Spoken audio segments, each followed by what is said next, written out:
Hi guys, ఎలా ఉన్నారు అందరూ? సో ఎవరైనా ఫస్ట్ టైం నా ఛానల్ చూస్తున్నట్టయితే తప్పకుండా సబ్స్క్రైబ్ చేసుకోండి. నేనైతే ఇవాళ అంతర్వేది లక్ష్మీ నరసింహస్వామి టెంపుల్కి వెళ్ళాను. ఇక్కడ నరసింహస్వామికి చాలా పవర్ ఉంటుంది. అండ్ టెంపుల్ కూడా బ్యాక్ స్టోరీ చాలా ఉంటుంది. మీకు యూట్యూబ్లో సెర్చ్ చేసిన దొరుకుతుంది. ఇక్కడ మేము వెళ్ళంగానే టెంపుల్ క్లోజ్లో ఉంది కాబట్టి ఫస్ట్ ఫుడ్ తినేసి తర్వాత దర్శనం చేసుకున్నాము. సో ఫుడ్ అయితే చాలా చాలా చాలా బాగుంటుంది.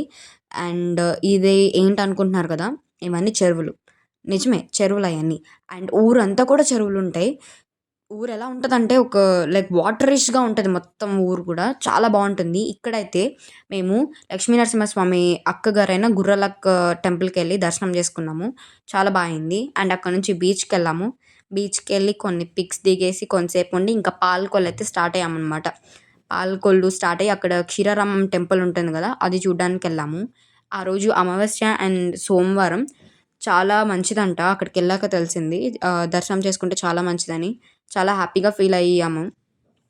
సో ఇది టెంపుల్ ఎంట్రన్స్ అనమాట పాలకొల్లులో. చాలా బావుంటుంది. సో ఇక్కడ దర్శనం చేసుకొని ఇంకా నాకు చాలా హ్యాపీగా అనిపించింది. 2024 ఒక గుడ్ వేలో ఎండ్ అయింది. 2025 ఒక మంచిగా స్టార్ట్ అయిందని. మీ 2024 ఎలా ఎండ్ అయిందో నాకు కామెంట్ సెక్షన్‌లో కామెంట్ చేయండి. Bye bye.